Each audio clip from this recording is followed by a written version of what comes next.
Senior Citizens Tips. Time for information and public service. Alamin paano aktibong makalalahok ang nakatatanda sa mga gawain sa komunidad at bakit mahalagang sila ay maisasama sa pagpaplano ng mga gawain na may kinalaman sa kanilang sektor.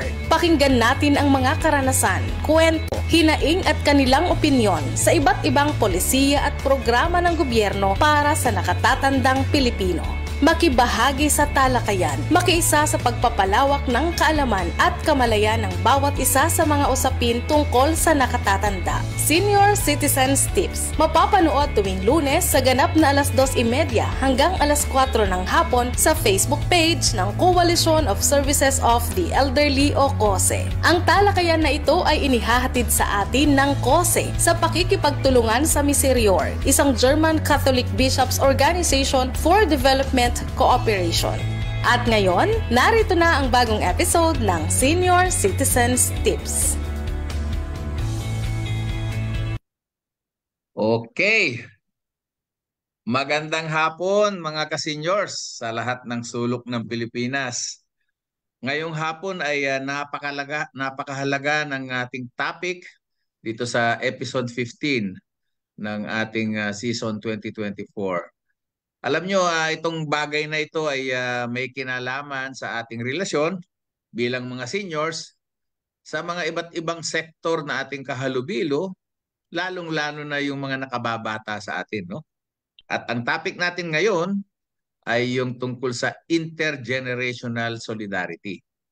Ngayong hapon ay makakapanayam natin ang isang nakababatang kapatid natin na magbibigay sa atin ng mga usapin at kuro-kuro at opinyon tungkol sa intergenerational solidarity. Mangyari po ay siya ay kagagaling lamang sa isang pandaigdigang komperensya para talakayin ng usapin na ito, no? At binibigyan ko ng pagkakataon para magpakilala ang ating bisita, si Binibining Kayla Meneses. Kayla, pakilala ka at sabihin mo kung ano yung organisasyon na kinabibilangan. Hello po, isa pong nakatatandang hapon po para sa ating lahat. Ako po si Kayla, mula po sa Akbayan Youth.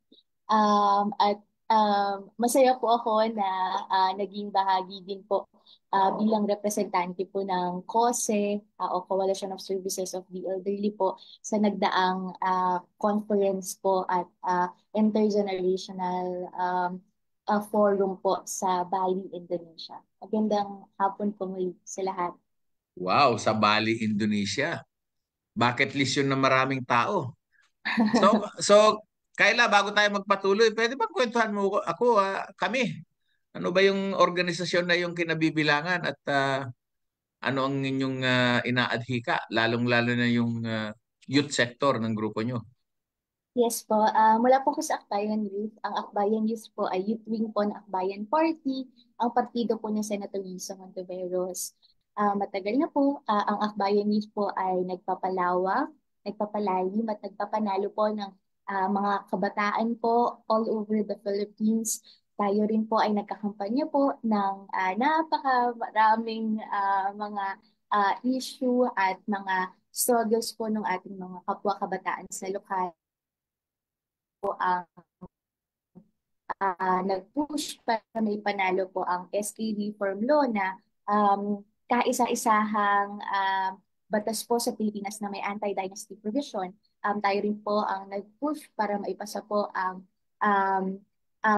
mental health law at napakarami pa pong mga progressive po na mga laws and policies, hindi lang po sa nasyonal, kundi po maging sa lokal tungo po sa ordinansa. Kaya po, Akbayan din po ay kasama po ng COSE for how many years po sa pagkampanya po ng USP o yung Universal Social Pension. Kasi po kami po, mula po sa sektor ng kabataan, naniniwala po kami na kailangan po natin ng intergenerational approach, no? So, kami po nakatatanda, kami po mga kabataan, maging nakatatanda din sa mga susunod na taon. At ang paglaban po sa issue po ng nakatatanda, ang laban po sa usapin po ng Universal Social Pension, ay laban po dapat natin lahat, ano man ang iyong edad, ano man ang iyong katayuan sa buhay. Yun po. Yan. Okay. Nakakapalubag-loob na meron tayong isang kasamang kabataan na gustong itulak at ipaglaban yung issue natin sa Universal Social Pension, ano? So mamaya pag-usapan natin 'yan kasi mahalaga. Alam mo tama ka Kayla, no? Mahalaga na ngayon pa lang iayos na natin yung Universal Social Pension para pagtanda ni Kayla hindi po siya maghihirap katulad ng marami nating ka-seniors ngayong panahon na 'to, no? Na walang pambili ng gamot, halos hindi makakain, pinababayaan ng mga kamag-anak. Kung meron tayong maayos na Universal Social Pension at sana pati na yung iba pang mga batas na may kinalaman sa seniors ay mabigyan natin ng pansin para sa ganun ay mabigyan natin ng maayos na pamumuhay ang mga senior at yung mga susunod na henerasyon ay hindi na maghihirap, no? Kaya itong topic natin ay intergenerational solidarity. Ibig sabihin ay makikipag-isa ang iba't ibang henerasyon, lalong-lalo ang mga kabataan sa mga inaadhika natin mga seniors at magandang inaadhika rin nila ito para sa ganun ay mag-iiwan tayo ng magandang lipunan. Hindi ho ba, kapatid na Kayla? O so Sister Kayla, pwede bang kwentuhan mo kami? Balita ko fresh from abroad ka raw at ikaw daw ay umaten ng isang napakahalagang konferensya na dinaluhan ng maraming iba't ibang grupo at iba't ibang tao na pinag-usapan ang usapin ng intergenerational solidarity. Yes po. Actually po, thank you po. Actually po, dalawa po yung inatenan po natin. Yan kasama po si Nanay Mel, si Nanay Imelda po.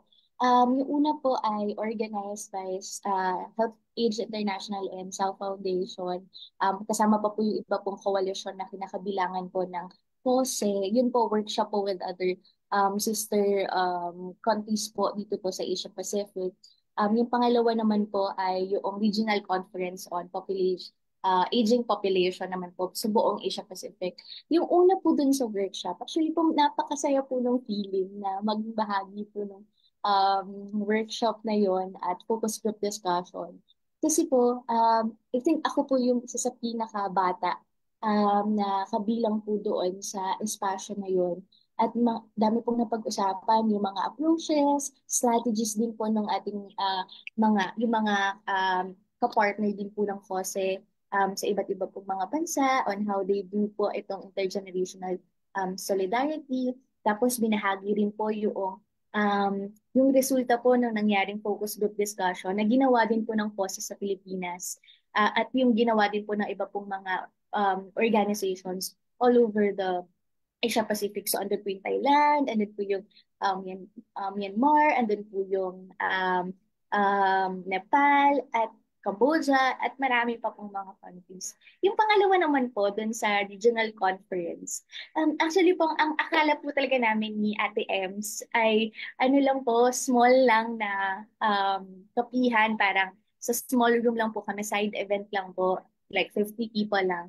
Nagulat po kami, sa panel siya with I think po 200 plus po na mga duty bearers, mga ministers, mga representatives po from different countries, at iba't iba pong mga partners natin. Doon din po yung mga Health Age International mula sa iba't iba pong mga bansa at napakarami pa po. So, yung experience po doon ay, ang tanong po kasi sa atin ay i-share yung mensaheng gusto nating iparating doon sa hundreds of people po na nandun. So, yung message po na pinarating po natin ay una, in-explain po natin kung ano pong itsura ng ano pong kasalukuyang kalagayan ng mga nakatatanda po sa Pilipinas. So, I started po with a short story of Nanay Mers. Tinexplain ko lang po na it's a story of a grandmother sitting an upright fetus position at the side of the bridge with a small cup on her left hand. Her eyes were closed and she spoke in a low voice in between cups. She sits in that corner 6 days a week, morning till night, and Monday is her only day off. She is 79, got married at 28, and lost sight at 50. So dito po sa first opening statement po na binigay natin, we're explaining po and we're sharing this story na si Nanay Mercy ay ginagawa niya na to for how many years at andun siya sa kalsada kung gaano kahirap maging isang nakatatanda sa Pilipinas. At yung multiple burdens din po pag ikaw ay nakatatanda na nagiging bahagi na rin po ng sektor ng person with disability dahil very vulnerable na rin po yung ating mga senior citizens sa Pilipinas. So from there po, in-explain po natin yon na this is the story of Nanay Mercy. Isa lamang si Nanay Mercy sa napakaraming senior citizens, older persons na nagsastruggle po sa kahirapan sa Pilipinas. So, share ko rin po na in that same year, 2019, when I met Nanay Mercy, I'm only 17 years old po that time. Currently, I'm 22.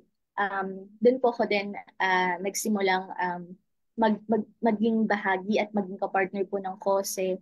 Kasi po yung ate ko din dati ay bahagi po ng KOSE. So very malapit din po sa puso.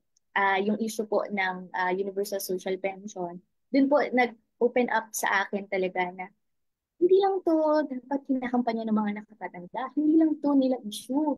Ito ang issue ng bawat isa. Dahil lahat tayo, ang pinag-uusapan natin, hindi lang ang kinabukasan. Pinag-uusapan natin ang kasalukuyan at ang nakaraan.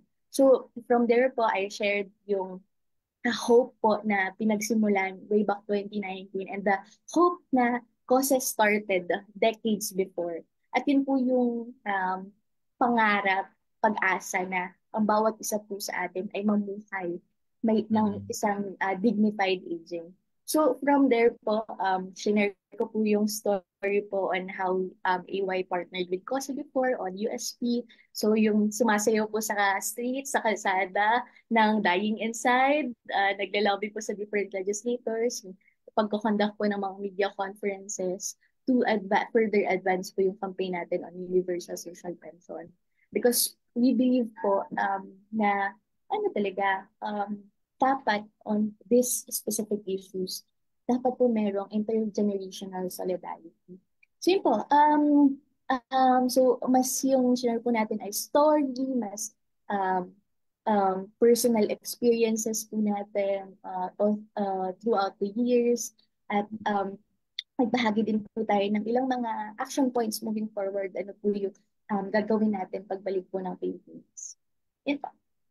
Yung bang dinaluhan mong conference, ilang countries ang nandun at may mga kasama rin bang mga Pilipinong grupo na nakibahagi at nag-participate doon sa conference na yun?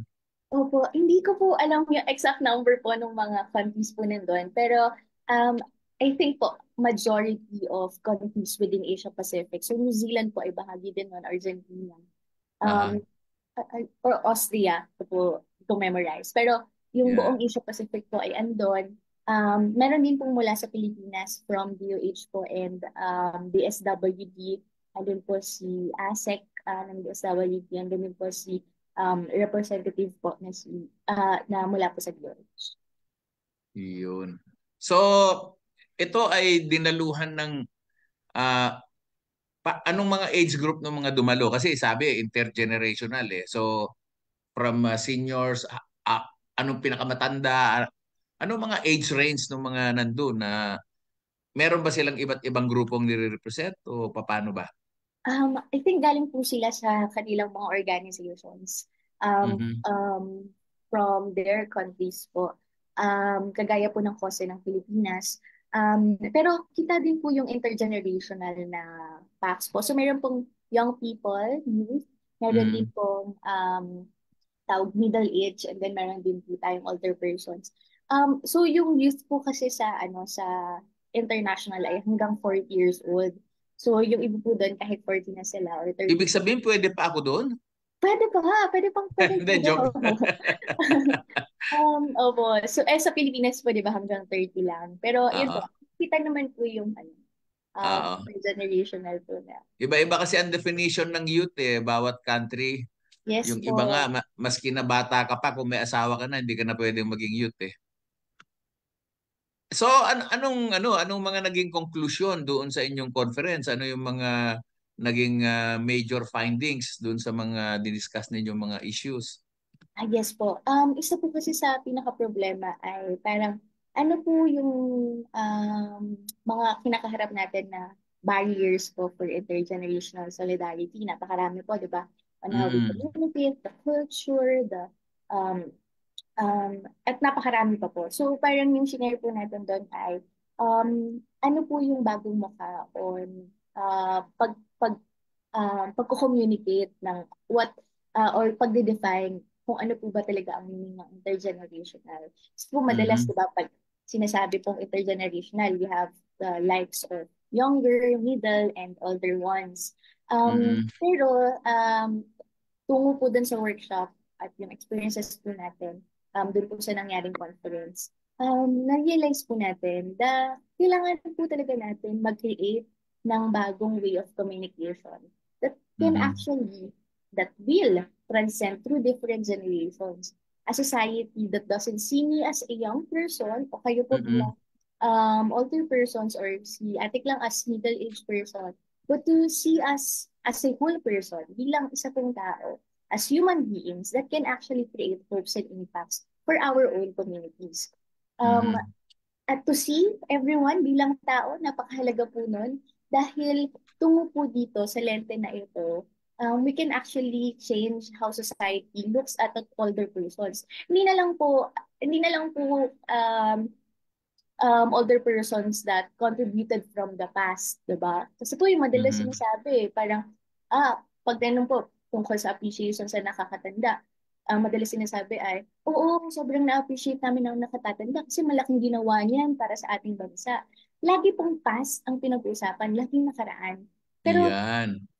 yung gusto po nating iparating ay, they are actually teachers, artists, executives, Yan. entrepreneurs, farmers, storytellers, and leaders. Hindi lang po sila yung mga people who did well in the past. So, yun po, in-reiterate po natin na kailangan talaga natin mag-build ng voice that can actually transcend to all generations.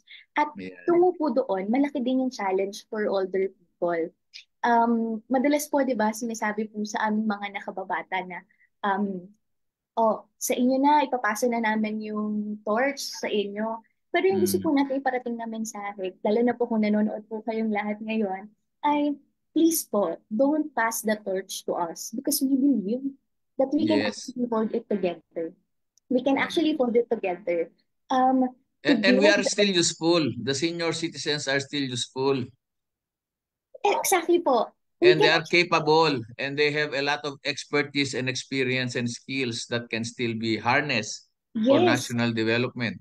exactly po, hindi lang po sa past, but we can actually hold it Yeah. together. We can actually hold the torch together to build the present and the future, not Yes. just for the future generations, but to both present and future that can For actually all of be us. by each and every one of us sa Mm-mm. mahabang panahon. So hindi lang po para for past at hindi lang for present and future, pero to have a quality of life across the years that will Mm-mm. make us live longer. Yun po yung pangarap natin eh.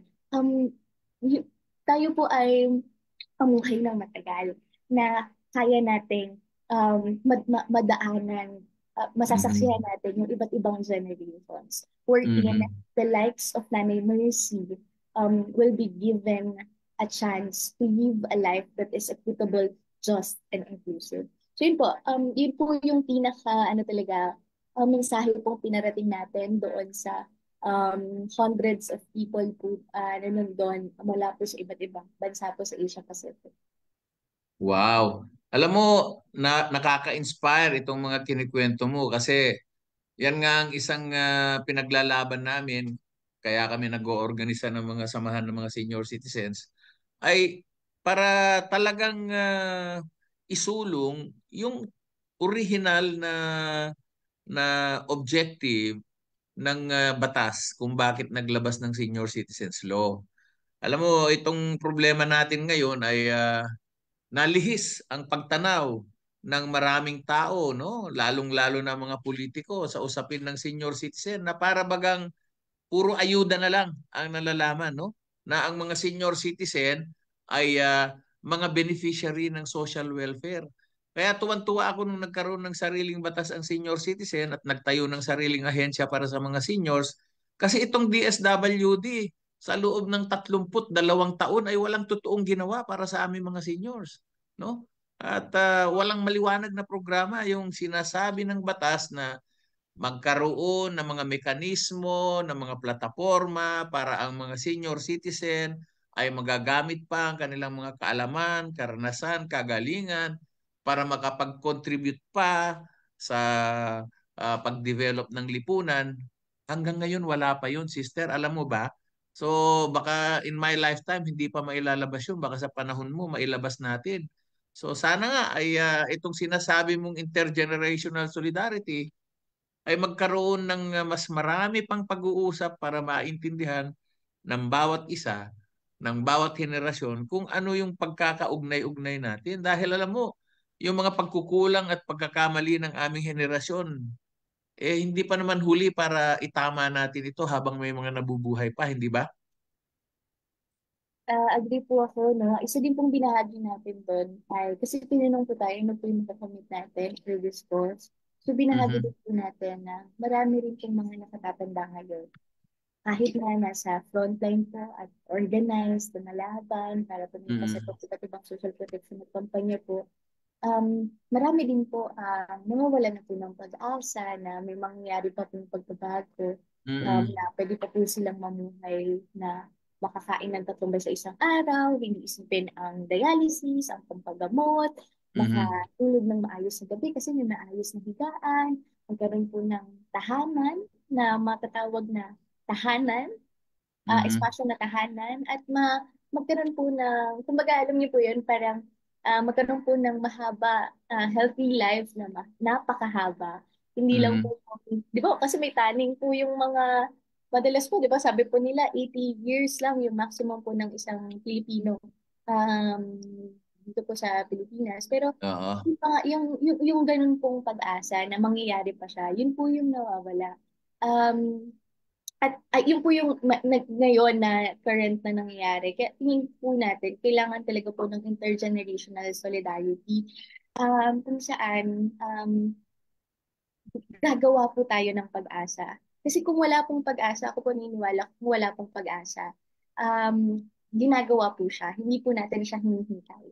So Mhm. mula po doon, kailangan talaga lahat na lahat po ng tao, dahil tayo ay tao, dahil tayo Mhm. human beings, kailangan natin Yeah. po mag-rally behind the struggle, para po magkaroon po ng social protection at sa mga tao po na kailangan po ng protection ay will be protected, sa Mhm. kagaya po ni Nanay Lucy. Yeah. Halimbawa, through the means of universal social pension. Ang USP po, isa lang sa mapakarami pang dapat na social Tama. protection na meron po ang bawat isa sa atin, lalo't lalo po yung mga nakatatanda. There is a crisis. Crisis na po yan ngayon. At kailangan po prioridad ng bawat isa, lalo na yung mga legislators po natin. Mhm. Kaya naman Tama ka. pasama ng percolate ang universal social pension. Alam So, mo, yung universal social pension na yan, matagal na namin pinaglalaban. Hanggang ngayon, pinaglalaban namin. Ang pagtanaw kasi ng mga iba ay ito ay para sa mga indigent lamang, no? Which is very wrong kasi ano ba ang measure ng indigency, no? po, At ano ba ang totoong pangangailangan ng mga senior? Ang hindi nare-realize na marami nating mga tao sa Kongreso, yung ating social security system at ang ating social protection policies ay napaka-inadequate, napaka-weak, no? Sa totoo lang, kung hindi yan na sinusuportahan paminsan-minsan ng gobyerno sa paglalagay ng panibagong mga puhunan, matagal nang bankrupt, ang bangkarote na ang ating mga social security system. Ang malaking problema diyan na hindi namamalayan ng iba, lalo na itong mga kabataan, ay yung hindi na sila sumasali, hindi na sila nagpaparehistro sa SSS, ayaw na nilang magbayad, no? Yung mga empleyado sa gobyerno, siyempre persado sila, no? Pero maraming kabataan, kung maari lang hindi na sila magbabayad ng SSS. Ay hindi nila naiisip, pagdating ng pagtanda nila, wala silang pensyon. Ngayon, hindi mo rin sila masisisi kasi una, ang baba ng sweldo nila.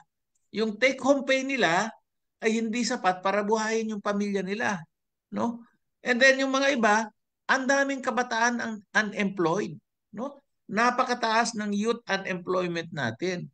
So anong gagawin natin para masaayos natin ito? So hindi lamang usapin ng pension ito, hindi lamang usapin ng Social Security, usapin din ito ng employment at usapin ito din ng development ng ating bansa. Eh, paano natin ito lulutasin? Yung mga niluluklok natin sa Kongreso, wala namang ginagawa. May mga congressman dyan, hindi mo man lang marinig maski minsan nagsalita sa entablado o sa podium doon sa Kongreso, no? Pero sumaysweldo ng limpak-limpak na salapi at meron silang mga pork barrel pero wala naman silang kino-contribute maski man lang sa diskusyon para mapabuti ang kalagayan natin, no? So, ang laki ng problema natin. At ngayon mag-ieleksyon na naman tayo. Muli iboboto na naman natin yung mga wala namang na-perform mula Senado hanggang Kongreso, hanggang munisipyo, hanggang barangay, hanggang konseho, hanggang sanggunian. Ang makakalutas niyan, tayong mga mamamayan. So sana yung mga senior katulad ko, ay bibigyan natin ng tamang edukasyon yung mga kabataan na katulad nyo. Ang masaklap nga nangyayari habang nakikinig ako sa iyo, ikaw pang nag-educate dun sa mga kapwa ko senior. Kailangan dapat sana sila ang nakakaintindi, hindi ba?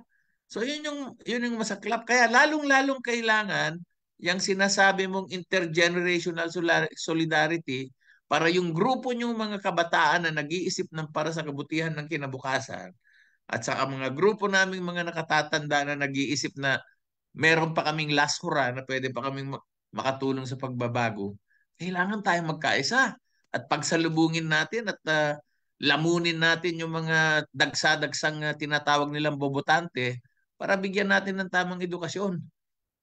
Yun ang kailangan natin gawin at yun ang tingin ko dapat trabahuhin natin sa intergenerational solidarity na ito. Anong palagay mo? Opo, yes po, actually, agree po ako na kailangan po talaga maging bukas po yung bawat isa, ano man po ang generation, at pag-usapan ito, ano po yung kailangan natin gawin dahil may crisis na nga po ngayon. Mm, Hindi lang ako nakababata o kayo po na nakatatanda, pero bilang po mga tao na bilang po mga human beings na kailangan po itong aksyonan ng sama. mm, Kaya po agree po ako na urgent, kailangan po gawin ng urgent ito. Magkakaroon na po ng eleksyon, national, local, hanggang mm, barangay at SK po ngayong December, next year, December. Pero yun po, baka po mahalagang tandaan natin, it's also an opportunity for us po to lobby po ng mga magcha-champion po nung mga pinaglalaban din natin mm, mula po sa mga nakatatanda, kagaya po nito dekada na rin po ata na o years po na mm, pinaglalaban yung Universal Social Pension. mm, Kami po mula sa, dahil po mula ko sa Akbayan Youth, masaya po kami kasi at least may kakampi po tayo sa Senado kay Senator Lisa Hontiveros na mm, every time ay pinafile po itong USP. mm. At saan po makahanap pa tayo ng at makapangliligaw pa po at makahingi po ng paugnang aginaldo dahil Burmats na ay, gawin na nila to, wag na ayuda, wag lang ayuda ang ibigay, wag lang Oo. ayuda. Yun nga So, yung yun nga yung masaklap, sister, kasi ang laki ng balakid ng pagbibigay edukasyon sa mga kapwa ko senior. Kasi yung organizing na ginawa ng gobyerno sa mga iba't ibang lugar ay masyadong napolitika, no? Ang mga nai-elect na mga leader sa mga barabarangay, sa mga purok-purok ay hindi naman yan yung mga dapat mamuno, no? At ang problema, eto namang mga kasenyor ko na may mga kaalaman, may mga kakayanan, may mga expertise, may mga karanasan, ay hindi nagpa-participate, hindi nag-i-involve ng sarili nila. Marami sa mga ka-seniors, kailangan nating kalampagin at yugyugin para magising sila sa katotohanan dahil sila ay nasa comfort zone, no? kontento na yung mga iba dyan na maayos ang pensyon, kontento na sila sa kalalagayan nila. Pero hindi na nila naiisip, maya't maya kinakatok sila ng mga kamag-anak nila, inuutangan sila dahil maraming kailangan tulungan. Pero sila, maraming walang pakialam, no? So, ganun din sa mga kabataan. Ang daming kabataan ngayon, puro TikTok na lang ang nalalaman, puro social media na lang. Eh sana naman yung binabasa nila sa social media, yung mga may kabuluhang mga usapin katulad ng mga pinagbabanggit mo kanina. So, yan yung krisis natin.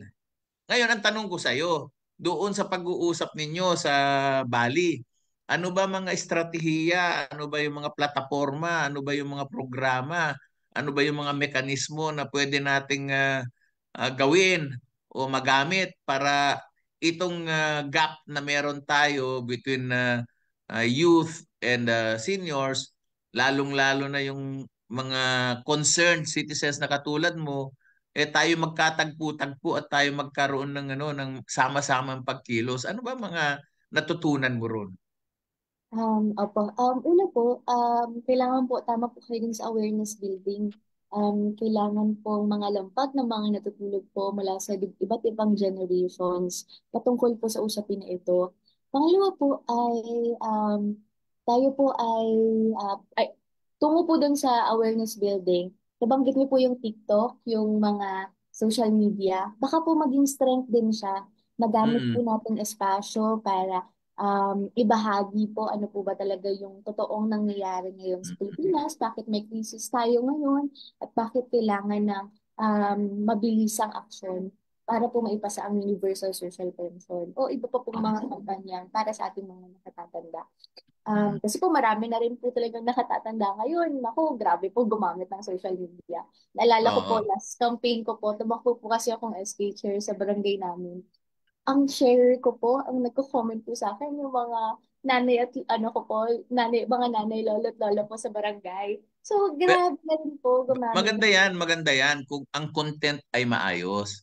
Ang nakakatakot kasi yung mga fake news, yung mga character assassination, 'yan yung mga umiikot ngayon lalong-lalo na mag-ieleksyon.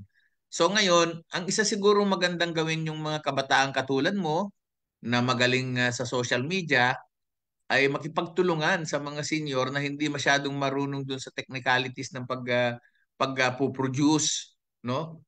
Pag-create ng mga content, no? Kasi marami akong alam na content na gusto kong ilagay pero hindi ako eksperto sa pag-create ng content mismo.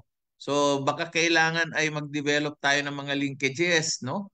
Para maturuan nyo kaming gumawa ng mga mas matitinong mga content at kami rin ay makapagbigay sa inyo ng mga ideya kung ano mga ilalagay nyo dun sa mga content ng inyong mga kine-create.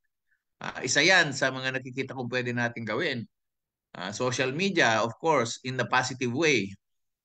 Pero Opo. mas maraming mga bayaran na handang ibenta ang kanilang kaluluwa maski kasinungalingan ng mga pinagsasabi. So, yun yung problema natin. So, sige, okay yung social media, content generation, pwede tayong magtulungan. Ano pa ang mga pwede natin gawin? Yung pangalawa po ay pag-build po ng mga espasyo po kung saan different generations can actually talk yung kanilang mga shared struggles. So, dalawa po yun. Una po, maganda po ng mga kapihan session po sa iba't ibang lokal, or maging sa nasyonal po, para po magkaroon ng espasyo na mag-usap, magplano at mag-strategize po na magkasama. Yung pangatlo po ay maghanap po ng shared na struggle. Alala ko din po sa learning exchange din ng ng Jose na ito lamang nakaraan ay nabahagi po din, kailangan tumanap ng share struggle. At actually, na-reiterate din po yun doon sa conference. So, kaya po yung mga topics halimbawa ay on climate change, on Mm, environment, kasi po yun ay mga shared po na mga issue natin, ano man ang yung generation, lahat yan na pagdadaanan natin. So yun po, mm. magsimula din doon para po mag-touch base po sa patungkol po sa mga issue po. So yun po, mga simple lamang po munang panimula para po ma-build po natin yung, hindi man po kasi po mahirap po yung mga policies long term po siya. Pero what we want po ay to build yung mga practices, norms, and Mhm. culture po within the local. Kasi yun Mhm. po rin yung napakahalaga eh. The very first step po talaga to intergenerational solidarity ay pagiging bukas po ng bawat isa na maging bahagi din po. So, yun Mhm. po yung malaking hamon sa lahat. Sa amin po, sa mga nakatatanda, sa mga middle age po natin, sa lahat ng generation, yun po yung hamon. Yan. Alam mo, mahalaga yung sinabi mo na magkaroon ng espasyo, no? Mag-create ng space, mag-create ng mga venue, mga platforms para magkaroon tayo ng sharing ng mga cooperation. Kaya lang, ang problema natin ay kailangan din ng mga resources para sa mga ganyan, no?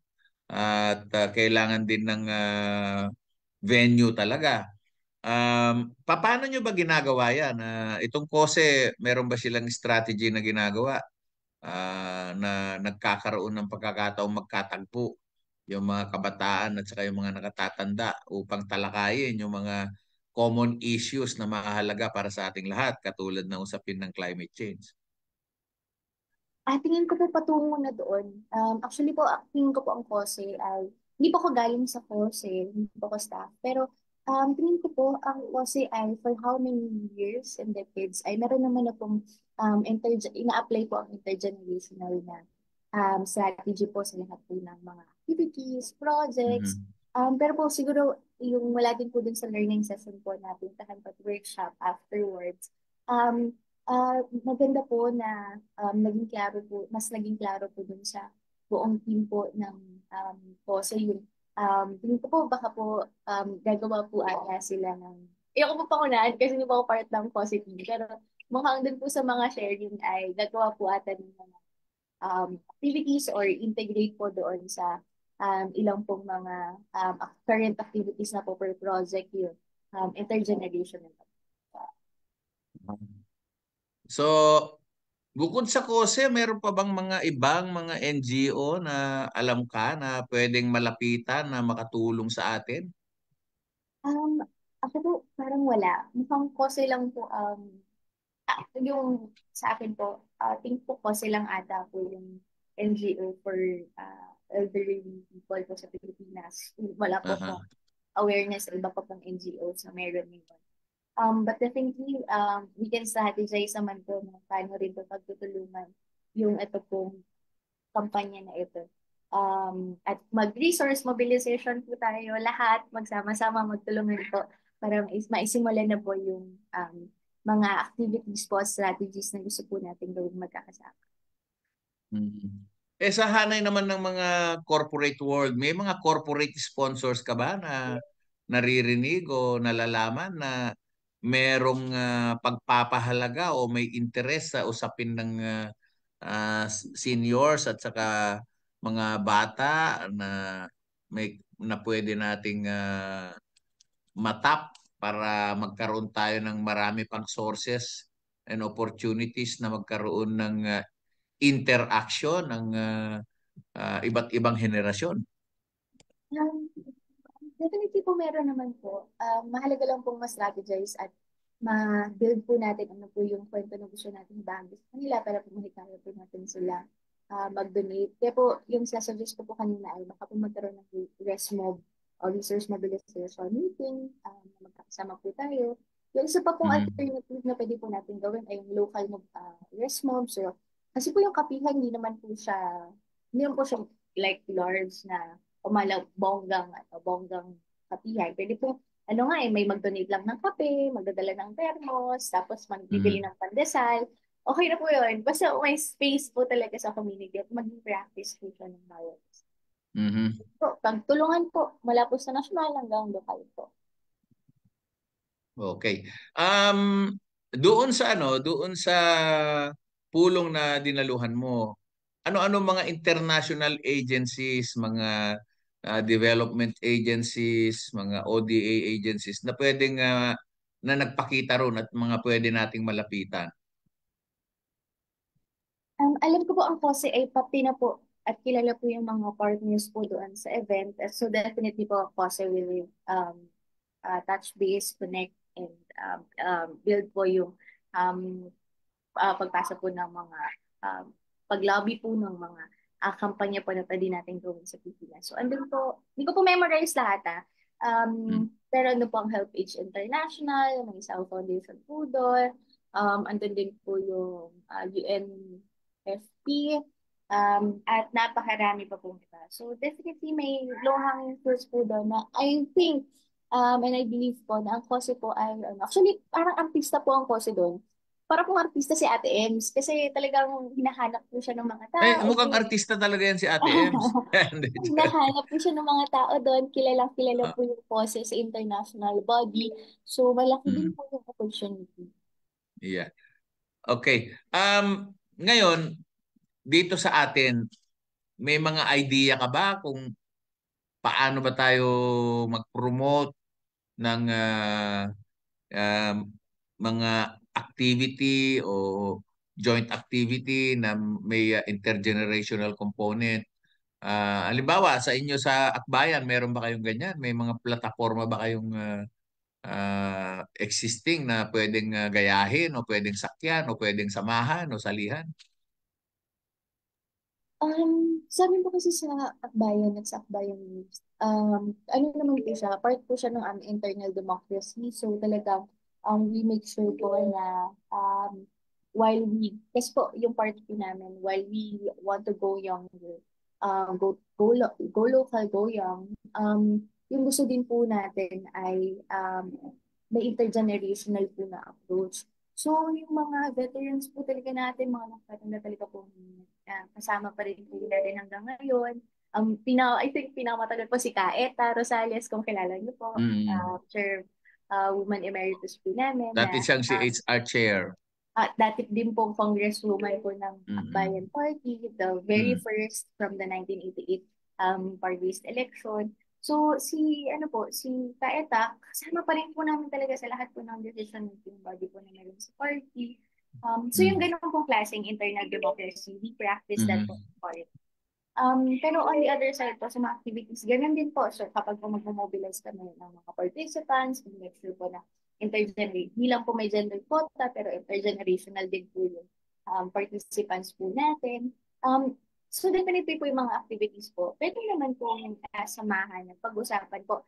Again po, baka po talaga magandang separating thing, mas strategize po talaga natin. Ano po yung mga low-hanging fruits po na meron po tayo at pwede po natin pagsaluhan ng sama-sama. Mhm. Okay. May tanong ako sa iyo.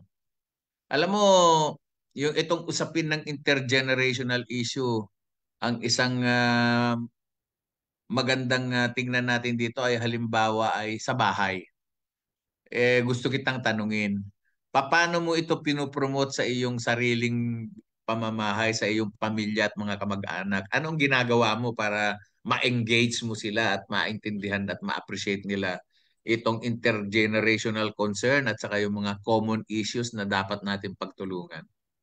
Opo, Turuan mo ako, nga ako nang makausap ko yung lolo at lola ko at maturuan ko rin sila. ako po swerte kasi po yung nanay at tatay ko po ay very open po at yung mga kapatid ko patungkol po dito sa ito yung regional. Tingin ko nga po sa tahanan ko unang na discover at na inherit ko yung ganong practice. Kasi po sa bahay po namin, although yung tatay ko po at nanay ko yung madalas pong nagde-decide o kaya si Ate Kat bilang panganay, in the typical family, dapat po sila nagde-decide. Pero po sa amin po talagang kinokonsulta po kami kahit po nakababata, hindi ako, personal, ako po ay bunso. So, yung opinion ko po ay nagmamatter pa rin sa lahat ng pamilya. Mm. Yung lola ko po, halimbawa, nagmamatter pa rin talaga ng napakalaki yung kanyang desisyon sa aming pamilya. So, yung ganun po na madalas po kasi, di ba, pag ako po nakababata, ay wag pakinggan, ganyan, kasi bata pa, wala pa masyadong alam. Pero po sa amin, bata pa lang kami, talagang yung pinag-usapan po namin sa harap ng hapagkainan kapag kumakain ay mga issue po sa komunidad, issue po sa Pilipinas, tapos tatanungin po kami ng nanay at tatay namin anong pagtingin namin dito o anong pwede natin gawin, anong tingin mo. So yun Mm. po na isas na may pagsasakapangyarihan po sa amin agad. Maliit pa lang kami sa loob ng tahanan.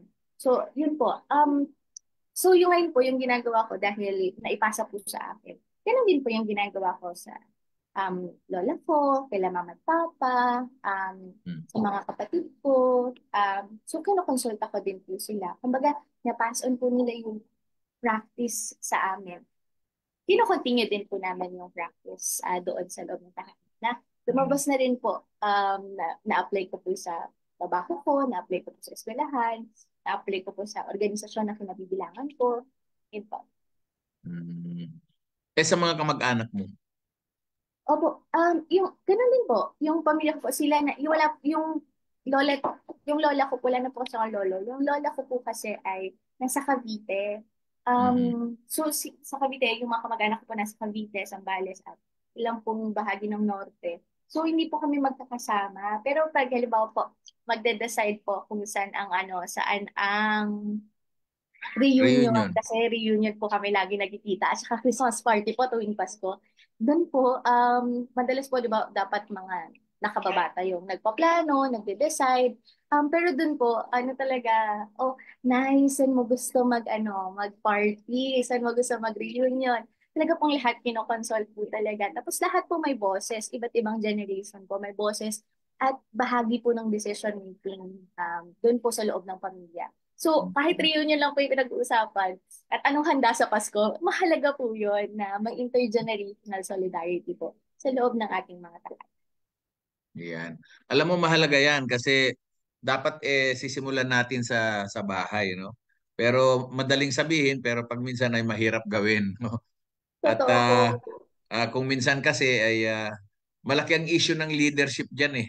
Eh kung maraming leader medyo magulo, no? Pero kung Opo. minsan naman ay pagka nag-iisa naman ng leader ay may pagkadiktador. So, Opo, kaya po dapat ang approach po ay hindi naman po porket lahat po nag-decide ay lahat ay leader. Pero ano po siya, no? Kung collective po dapat yung approach. mhm. Kasi po doon, mas consultative, mas lahat po nagde-decide. Hindi naman po lahat, porket nagde-decide lahat na leader. Pero dahil po collective yung decision, lahat po ay na-empower din may boses ako dito, pwede pa rin akong makibahagi. Kasi po nagre-reflect siya sa labas po ng Mm. ating mga tahanan.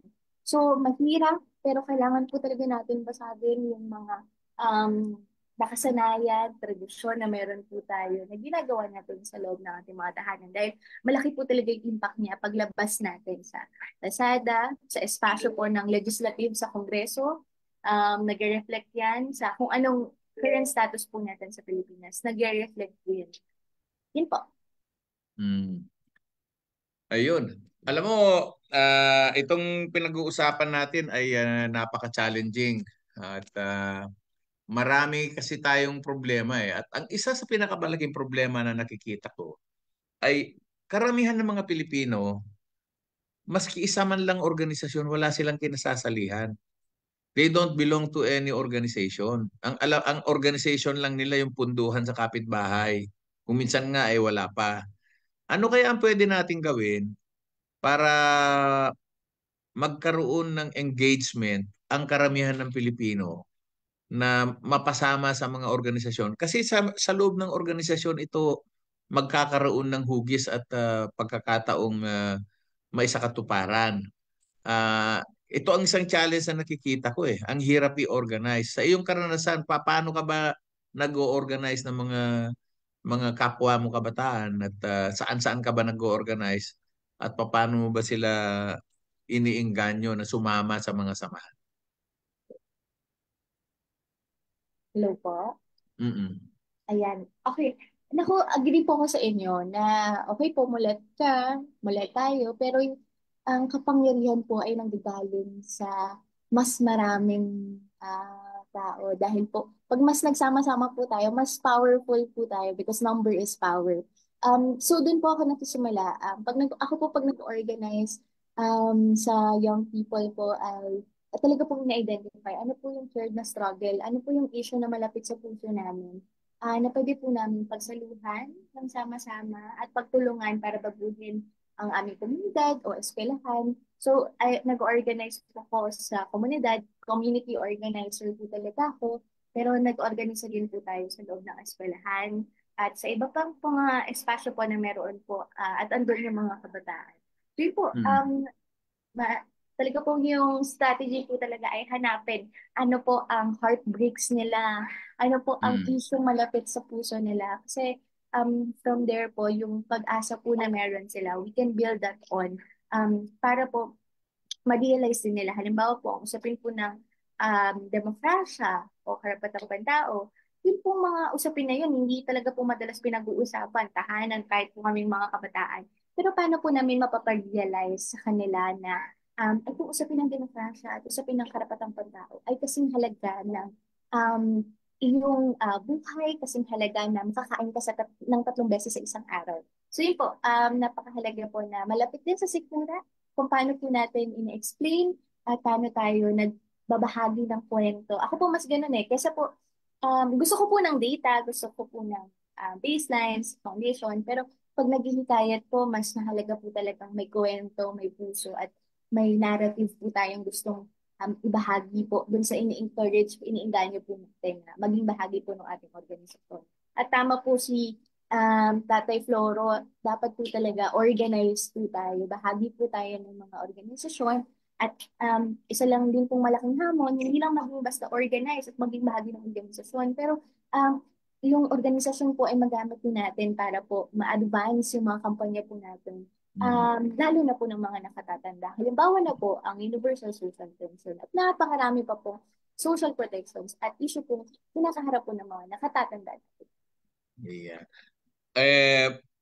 Alam mo, mahalaga yung Universal Social Pension, pero um, meron tayong issue ngayon na napaka-hot, ano, na may kinalaman sa hindi lamang sa seniors, kundi pati na sa kabataan at sa kinabukasan nila.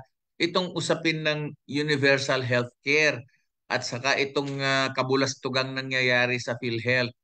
Ah, pwede bang magtulungan ang mga seniors at saka mga kabataan para ating talakayin at subukang isaayos itong kaguluhang ito? Yes, opo, definitely. Dahil po akbayan din po yung nagpanalo po ng Universal Healthcare Law. Definitely Mm. po we can, pwede po tayo magtulungan para po further maimbestigahan po yan. Lalo na po yung nangyayari sa PhilHealth. Actually po may kampanya po kami sa Akbayan Youth yung sa nawawalang pera po sa PhilHealth at yung paggamit po nila at pagkuha ng budget mula po sa PhilHealth para po gamitin po sa gawing Maharlika Fund po nila Marcos. So, yun po. May mga existing kampanya po kami. Tapos, for sure po, kayo din, mula po din sa inyong mga organisasyon. Baka po pwede po tayong magbuo ng coalition o magpulong po patungkol dito para po pagtulungan po natin kampanya at Mm. maipanalo po. Hindi kasi ngayon, ang dami-daming pagkilos, ang dami-daming nagsisimulang magsama-sama, mag, nagpipetisyon. Pero meron bang grupong gumagawa ng hagbang na lahat ng mga pagkilos na ito ay mabuo sa isang malawakang koalisyon na magsama-sama at kumilos ng iisa? Kasi kanya-kanyang kilos eh. Ang labor, gumagawa sila ng sarili nilang kilos. Ah, yung mga party list, may mga kanya-kanya mga pagkilos. At yung mga doktor, may sarili silang pagkilos. Kami mga senior, may sarili kaming pagkilos. Ano kaya pwede nating gawin na pwedeng magkaroon ng ng malawakang pagsasama-sama at koalisyon para itong pinoproblema natin sa PhilHealth mabigyan ng atensyon. Opo, baka po tayo na yung magsimula po sa patungo din po sa pamagitan din po ng COSE. Masimulan po yung tawag dito, pagbuo po ng coalition na yon. Tingin ko po wala pa pong coalition. Pero on PhilHealth po ata na investigation, I think may coalition po. Baka po ano po namin kayo, ma-pull in po namin kayo na maging bahagi nun. Pero on the universal healthcare, tingin ko Mm. po wala pa. Pero baka po pwede po natin pagtulungan dahil nga po again, tama po kayo, marami pong mga efforts po. Wala po sa iba't ibang Mm. progressive Ang dami kasing organo. inisyatiba at sa sobrang dami ng inisyatiba, baka mamaya hindi naman na sama-samang kumikilos, pwedeng hindi pansinin. Kasi kung maraming inisyatibang maliliit, alam mo, pag maliit lang yung grupo, hindi yan papansinin, no? So, siguro sa KOSE o sa Akbayan o kung ano man, o yung mga ibang ka-seniors natin nakikinig dyan, baka pwede natin pag-usapan yan. So, yung Yes grupo po. namin sa Seniors for Seniors Association Incorporated, ngayong Elderly Week ay may balak kaming forum para pag-usapan to. Kasi gusto namin ikabit yung PhilHealth sa universal healthcare at saka sa right to health ng mga senior citizens. Kasi hindi nakikita ng maraming tao yung usapin ng right to health eh. Sinasabi ng gobyerno, kaya nila kinuha yung pera dahil sobra. Sa totoo lang, hindi nga sapat para mabigyan ng serbisyo ang maraming Pilipino. Ang daming ang miyembro ng PhilHealth ang hindi nakikinabang. Ang daming serbisyo na hindi naman na-access ng maraming mamamayan. Ano bang pwede natin gawin para maipamukha natin sa ating mga namumuno na yung perang yan ay sa totoo lang kulang pa, no? At hindi kailangan i-divert. Kasi kung totoong sobra yan, ang pinagtataka ko, bakit tinaasan nila ang kontribusyon ng PhilHealth nitong mga nagdaang panahon? No? Hindi ba kabalintunaan yun? Tapos sasabihin nila, contribution ng gobyerno yan. Kinontribute nila yan dahil dun sa kanilang populist policy na nagpapogi sila na lahat ng mga senior citizen na hindi man nag-member ng PhilHealth, lahat ng walang trabaho ay doon sa Universal Social Pension ay kasama na. So ipupundo mo doon tapos babawiin mo. Sa akin hindi ko maintindihan. Nalilito ako at nahihirapan, no? So, ikaw, anong tingin mo sa healthcare system natin at paano mo ikakabit yung issue ng PhilHealth diyan para magising ang maraming Pilipinong natutulog pa hanggang ngayon? Dahil pakiramdam ng mga iba ay karapatan daw ng nanunungkulan sa gobyerno na gamitin ang mga pondo at i-realign sa kanilang inaakalang tama. Anong reaksyon mo doon? Naku po, definitely po wala po tayong mahayos na healthcare system po sa Pilipinas. Very basic at foundation po dapat ng isang bansa Mm. ang proteksyonan pagdating sa pangkalusugan ng bawat mamamayan. Nakita po natin kung gaano yung epekto po na hindi pag-prioritize po sa kalusugan mula po nung pandemya. Dumaan na po tayo sa pandemya, 2 years yung pandemic. Sana po na gising na yung lahat, lalo na po yung mga legislators natin at yung gobyerno po na meron tayo na gawing prioridad ang pagkakaroon po ng universal healthcare sa bawat isang mamamayang Pilipino. At Mm. ito pong ginagawa nila sa PhilHealth ay hindi po makatarungan. Mhm. Dahil tama po kayo, pondo po ito ng mamamayan. Pondo po nating lahat ito. Na dapat po ginagamit para po proteksyonan tayong mga Pilipino. So yun po, definitely po dapat may mas maayos po tayong healthcare system at mas ma-improve po yung PhilHealth po na meron tayo ngayon. Kasi yung PhilHealth po, um, medyo, although maganda po siya na meron po tayong PhilHealth, pero alimbawa po ang dialysis para po sa ating mga nakatatanda, hindi naman po available lagi sa mga public hospitals at madalas po sa mga private po talaga, hindi naman po masyadong magagamit yung PhilHealth doon halimbawa. So, yun po yung mas maayos po na security, seguridad po sa pangkalusugan Mm. sa bawat isa po sa atin. Napakahalaga po na gawin ng priority. Imagine niyo po, ang dami pong may confidential funds po, ang dami pong pera na sinasayang, yung confidential funds po na 11 days lang ginamit ni Vicky Sara, yung po sana ay ina-allocate sa mga priority na mga issue at kailangan ng mga Pilipino. Kaya po ng universal healthcare at mas pag-improve po ng ating field. Mm. Yun nga yung nakakatuwa eh. Ah, ang dami-daming pera. Parang ang tingin ko, itong mga politika, they do not want the universal healthcare system to succeed. Kasi ang gusto nila ay yung bang pupunta ka sa kanila, kakatok ka, Kong, Sen, pwede ho bang makahingi ng sulat para makakuha ako ng budget para sa pagpapagamot ko. Pupunta ka sa sweepstake, pupunta ka sa Philippine Heart Center, pupunta ka dun sa programa ni Senator Go, no? bakit kailangan ng mga ganoong mekanismo? Kung meron nga tayong PhilHealth at meron tayong Department of Health, bakit nagkakaroon ng duplication na kung saan parang utang na loob mo dun sa mga politika na ikaw ay pinagamot dahil binigyan ka ng letter of guarantee, no? Alam mo ba 'yon, guarantee letter? Naririnig ko 'yon eh, no? Yes Bakit po. kailangan kung may PhilHealth tayong maayos, bakit ka pa kailangan kumatok kay mayor, kay governor, kay senator, kay congressman? So lalabas utang na loob natin sa kanila. Sa palagay mo ba sariling pera nila yung pinamimigay nila?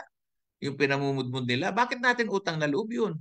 Bakit hindi na lang ilagay lahat ng perang yan sa DOH at saka sa PhilHealth? Di ba?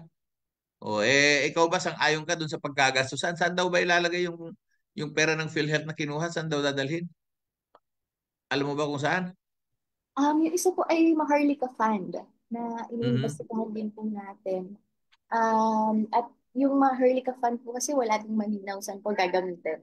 So, nakakapagtaka po Mhm. at kailangan po talagang nating kalampagin ano pong nangyayari dahil pera po natin lahat at karapatan po Eh, natin. yung sinasabi nila sa Kongreso ay gagamitin daw doon sa mga unprogrammed funds ilalagay doon. Ikaw ba nag-aral ka ng tungkol sa pagpaplano at pagbabudget? Yung pinag-aaralan ko po ngayon ay political science po. Mm. Wala po kaming details dyan sa patungkol po dun sa budgeting. Pero marunong naman po ako ng finance work po Ah. at pagpaplano. Kasi po Hindi kasi ginagawa. kaya ako lang tinatanong kasi bakit mo pupunduhan tapos wala palang maliwanag na programa? Bakit mo siya tatawagin unprogrammed fund? Itong pangangailangan ng kalusugan ng mamamayan, matagal nang pinoprograma yan. Itong kalagayan ng mga senior citizen, ay matagal nang pinoprograma yan. Bakit hindi na lang dyan ilagay kesa dun sa unprogrammed fund? Napakagulo at nakakatakot yung unprogrammed fund na usapin na yan eh. No? Para sa akin. So anyway, ang dami na natin pinag-usapan, no? Pero alam mo, mahalaga yung mag-organisa. At mahalaga sana na ang mga kapwa natin, maging senior man yan, o kabataan, o middle age, ay sumama sila sa mga samahan kasi sa mga organisasyon, napapag-usapan ng malaliman, ng may maayos na impormasyon, ang mga bagay-bagay na naririnig lang namang natin na kuro-kuro sa mga TikTok, sa mga pino-forward na mga messages na kung minsan na hindi mo alam ang source, no?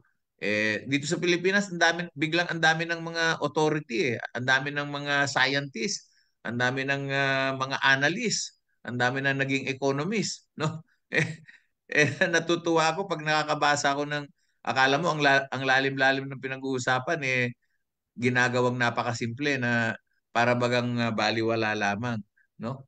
So, ang dami nating challenges. At sana nga ay sumama sa mga organisasyon. Ikaw ba, Kyla, ilan bang organisasyon ang kinabibilangan mo? Dami po. Ano po ako, part po ako ng Youth Resist, isa po sa mga conveners. Mhm. At isa po itong youth movement naniniwala po sa creative nonviolence resistance sa Pilipinas. Bahagi din po ng Mm. Akbayan Youth, currently po Secretary General. Bahagi din po ng mga local organization sa Caloocan, kagaya po ng Panghalang Balangay Community Theater Organization na matagal na po kasama ng KOSE. So ginagamit po namin ang singing, pagtatanghal para po makapag-diet po at bukas po ng mga mata ng mga kapwa namin kabataan. Part din po ako ng kabataan mismo sa Caloocan. Isa po itong coalition po at organization po ng mga young progressive leaders po sa buo pong Caloocan. Yan. Alam mo, isa yan sa minamanmanan ko kasi kaya nawalan na ng interes ang mga tao sa mga organisasyon kasi kung napapansin mo, nung bata kami, kasali kami bata ka pa lang, kasali ka sa Cub Scout. Tapos mamamaya magiging Boy Scout ka, magiging Senior Scout ka. Isang samahan yun na pwede mong samahan. Tapos nung high school ako, sa practical arts, may mga 4-H club kami, may mga club-club kami. Ngayon ang mga kabataan wala nang wala na napakahabang henerasyon ang hindi na-expose sa mga iba't ibang klase ng organizing at saka organizational structure. At dahil sa hindi sila napapasama, hindi nila na mainstream yung pag-uusap. Ang isang masaklap na epekto niya na hindi namamalayan, walang plataforma para ma-develop yung organizational and leadership skills ng mga tao, ng mga kabataan. Kaya ngayon sa mga bata, ang hirap maghanap ng mga tunay na leader. Ang hirap maghanap ng may mga leadership skills, no? Kasi hindi nga sila na-expose eh. At hindi ko lang alam kung paano na mga istruktura ng mga organization sa mga eskwelahan ngayon. At ang mas nananaig ngayon yung sangguniang kabataan na batang-bata pa lang ay tinuturuan ng magnakaw ng kaban ng bayan. Yung mga kabataan, no? Ano bang tingin mo dun? Paano ba nadidevelop ang mga community leaders natin ngayon sa mga kabataan? Saan-saan ba sila nagkakaroon ng exposure? Ako po, dahil po, kami po sa Akbayan Youth talagang dahil nga po kami din po yung nagsabatas sa SKD phone law. Talaga pag naniniwala tayo, no? For corruption at pagditrapo ang SK, nakikita po natin na may mahalaga din po siyang component dahil ito po very unique po sa buong mundo. Tayo lang po ang may SK o binibigyan po ng espasyo sa paggogobyerno ang mga kabataan. Yung ako po hindi po ako nawawalan ng pag-asa, lalo na po last barangay na SK election itong 2023 kasi po nakapagpanalo po tayo ng 743 young progressive leaders. Ako po, Wow. kaya pong i-manifest ko talaga ito pong mga progresibo pong leader na hindi lang po basta nagpapapageant at basketball at talaga pong tinalo, hinarap yung mga trapo politicians, yung vote buying, mga wala po tong pera ng mga kabataan na yung ordinaryo pong Mm. mamamayan na nanalo at nakaupo po sa posisyon sa Mm. ating pong mga barangay at sa ating pong mga city at municipality dahil po may mga SK Federation presidents din po tayo na ihalal. Kaya po ako, mahalaga po yung binabanggit na kanina na education component. Yung pag-make sure po na pag upo po nila sa mga pwesto na yan ay tinuturuan din po natin sila. Ano po bang itsura ng isang progresibong paggogobyerno? Ano pong itsura ng good governance? Paano ba natin yung gagawin? Kasi kapag andyan ka na, kapag hindi ka equipped, madali kang makakorap ng sistema. At totoo po yun. Mm. Madali kang mag-yes na lang sa sinasabi ni Mayor o kaya ni Kapitan. Pero kapag po kami naniniwala kami, kaya po kami ay nagko-conduct po ng iba't iba pong trainings at pagsasakapangyarihan po sa ating mga SKs, dahil naniniwala po kami na napakahalaga po ng handa at may kapasidad na mag-no at may kapasidad na gawin yung progresibo at bagong alternatibong itsura ng ano po ba yung deserve at karapat dapat po para sa mga kapwa po natin kabataan sa komunidad. So yun po, hindi siya madali, pero kailangan po umpisahan. Kailangan po magkaroon ng hope ulit, pag-asa po ulit, at maniwala po na yung mga ordinaryo pong kabataan kagaya namin, tayo pong mag-contest ng power kahit kalaban na po ang dinastiya, ang mayayaman, ang nasa kapangyarihan. Yan po. Yan. Sa kontekstong iyan, sa tingin mo, ang mga samahan ng mga senior citizens, etong mga nag-oorganisa-organisa ng mga seniors, ah posible pa bang mabago natin o mabigyan natin ng direksyon o ng tamang paggabay o tamang pagsusuri o tamang edukasyon para makialam ang mga seniors sa mga usapin na ito? Kung ikaw ang magbibigay ng payo sa mga organisador at mga leader ng mga samahan ng mga seniors, ano ang maipapayo mo? Ako po, naniniwala po ako na ang pagkatuto ay walang pinag-uusapang edad at taon. Ang pagkatuto po ay dapat, ang learning po ay continuous, no? Kahit mga ako po, organizer na, ako po ay secretary na ng Akbayan Youth, o syempre po mga veterano po natin na mga seniors po na nag-organisa po sa kanilang mga lokal at napakagaling na po. Tingin ko po importante pa rin yung patuloy na pagkatuto. Kaya po, tungo po din ako, naniniwala po ako na malaki po yung magagawa natin mula po sa mga barangay hanggang lokal, hanggang buong Pilipinas. Basta po tayong lahat ay magsama-sama at talaga pong ipakita po natin na hindi lang po nadadaan sa ayu-ayuda ang mga seniors. We are more than that. Tayo po ay higit pa dyan. Higit pa po ang aginaldo na gusto natin ngayong Pasko. Dahil ang aginaldo na gusto natin ngayong Pasko ay maipasa ang Universal Social Pension. Mapag-usapan ang nangyayaring issue sa PhilHealth. Mapag-usapan ang pagpaprioritize pagdating po sa ating universal healthcare at napakarami pa pong mga issue at mga kasalukuyang kagaya po ng mga nakatatanda. Baka po pwede rin magsama din yung sangguniang kabataan at yung mga kabataan po natin sa komunidad. Kasi po, kung napag-usapan din po dun sa learning session ng KOSE, sa dati po, di ba, 1% lang po yung total, sa total budget po ng barangay, yun lang po yung funds ng seniors, hati pa po yung person with disability. Ngayon po, tinanggal na yung 1%, pero hindi malinaw kung ilan. So, yung practice po ay laging 1% lang. So, baka po, kasama natin yung mga SK chairs, makalampag po natin, dahil po automatic bahagi sila ng konseho ng barangay, magpasa din ng resolution na urging yung ating mga barangay, dapat LGU. hindi lang 1%, more than. Kasi baka po implication, malaking implication din po yun kung bakit yung ating national government ay hindi pinaprioritize pagdating po sa pag-allocate ng budget for universal social pension. Ay, dahil sa local din po natin, ganun din yung itsura. So baka po yun, malaki pong mga bagay na pwede nating simulan. Wala po sa pinakamaliit pong institusyon na meron tayo sa Pilipinas, kagaya po ng ating mga barangay.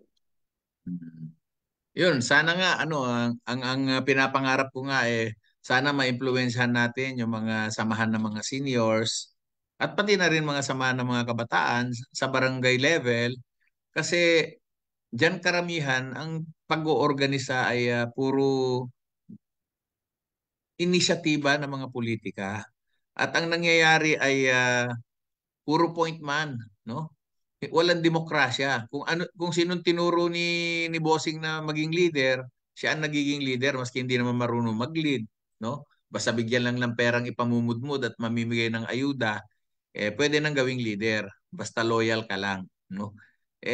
Yan ay malaking bagay na kailangan nating trabahuhin at basagin, pero napaka-challenging dahil iilan pa lamang ang tunay na kumikilos sa ganitong kaisipan ng pag-oorganisa ng mga senior. At siguro napapansin mo, karamihan ng mga seniors ay binuo sa pamamagitan ng political organizing na nakakabit para sa survival ng kung sino mang nakaupong local government official, no? At mamaya papapansin natin yan pagkatapos ng eleksyon, pag natalo yung kanilang political patron, magbabago na naman ang leadership ng mga senior citizen.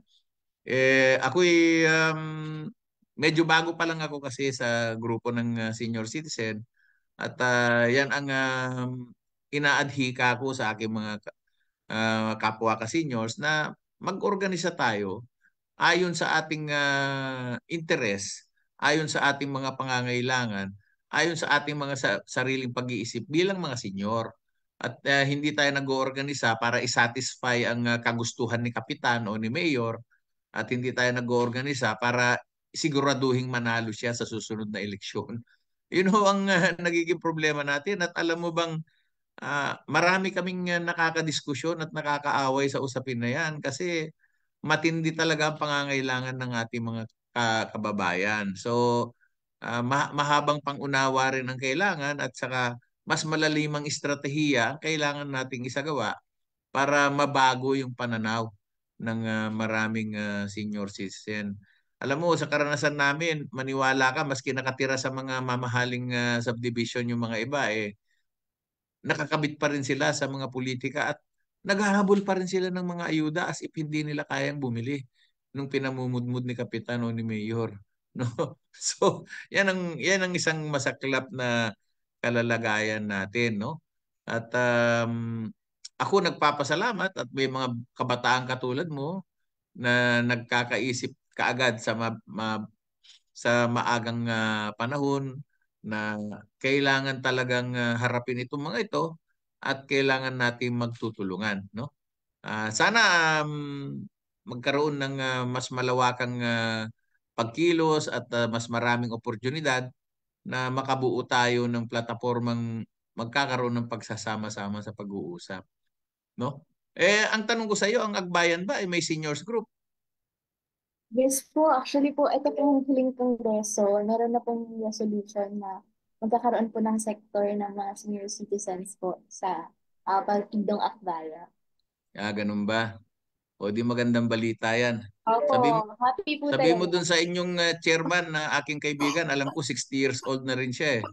Ah, sabi mo ayusin niya at magtulungan kami ha. Sige po, sasabihin ko po kay Ate Mar. Ayan. Okay. So ang isang tanong ko na lang sa iyo ay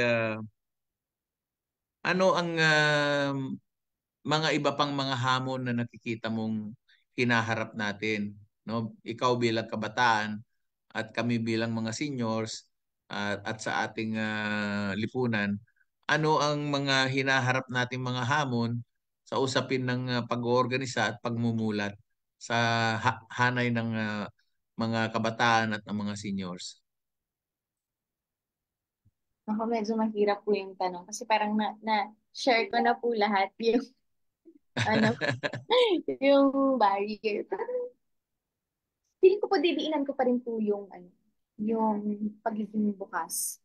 Kasi po ano Mm. po ang dami na po talagang low hanging fruits. Ako po, ang dami sa barangay pa lang po namin, ang dami pong organizing ng citizens na organization. Sa buong Pilipinas po, ang dami-dami din. Pero tama po kayo sa binanggit niyo kanina.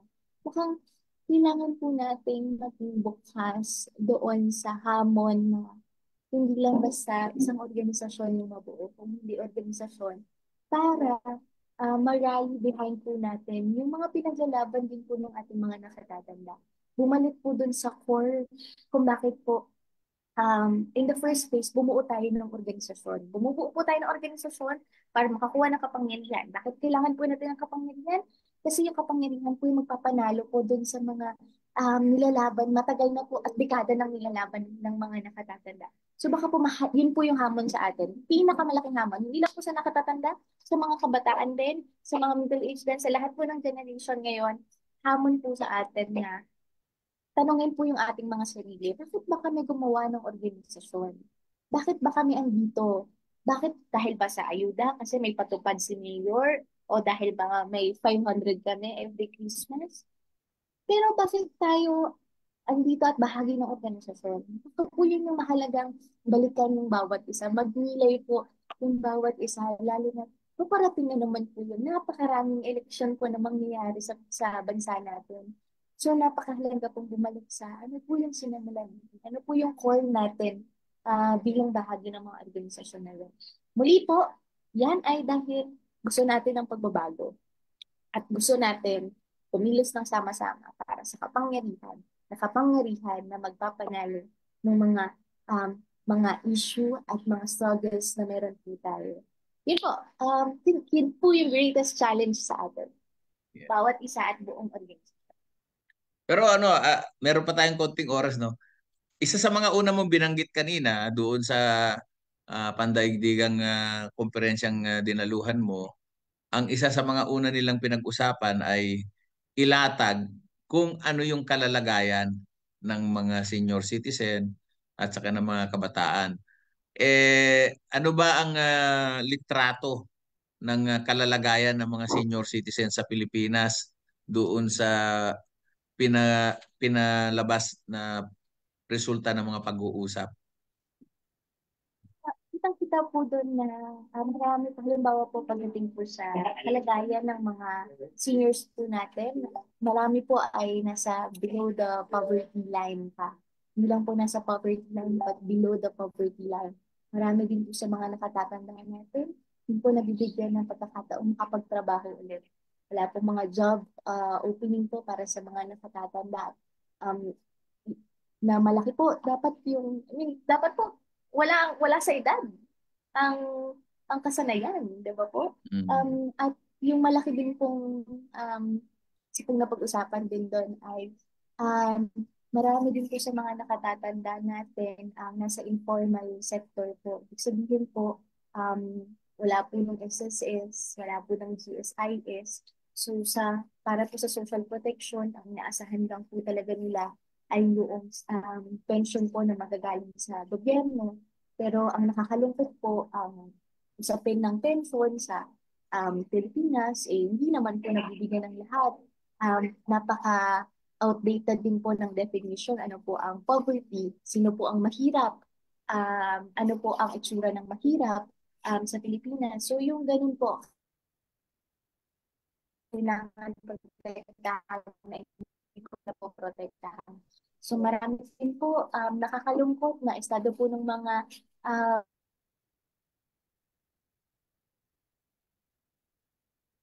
Naku, naghahang.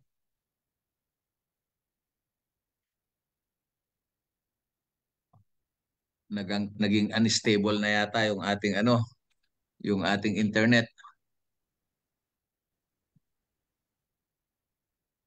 Hello? Nawala si Kyla. Ayan mga kasenyor ha. Ang daming binahagi sa atin si Kyla na mga karanasan at saka mga usapin at saka mga payo tungkol sa pag-oorganisa, tungkol sa pangangailangan natin ng pakikiisa sa mga kabataan at sa mga nakababatang mamamayan sa atin bilang mga seniors, no?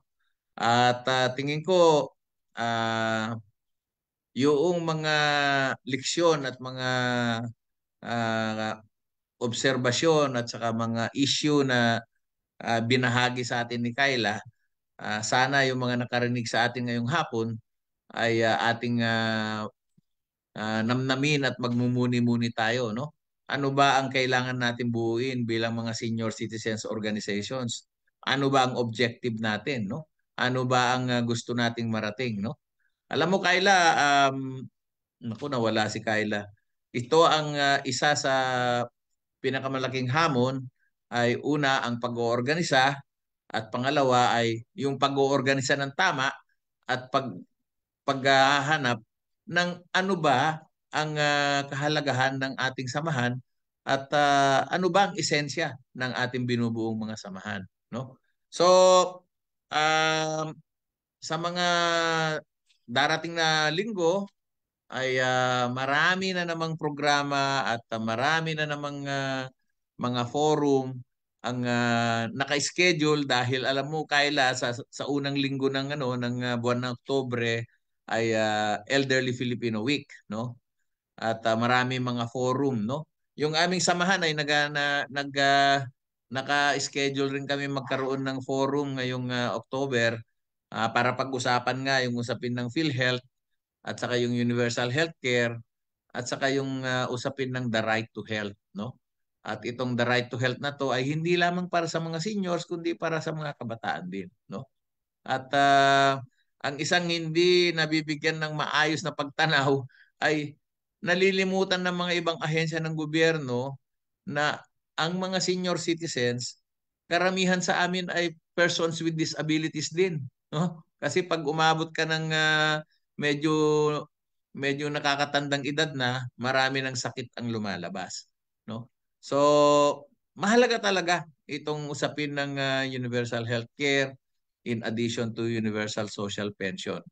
Um, Bago tayo maghiwalay, Kyla, pwede bang marinig ko sa iyo kung ano yung pangarap mong maging sitwasyon ng iyong pamumuhay kung sakaling ikaw ay umabot na sa edad na 60? Ano bang klaseng lipunan ang gusto mong ah, titirhan o kabubuhayan o pananalitilihan na lugar, no? O na sitwasyon.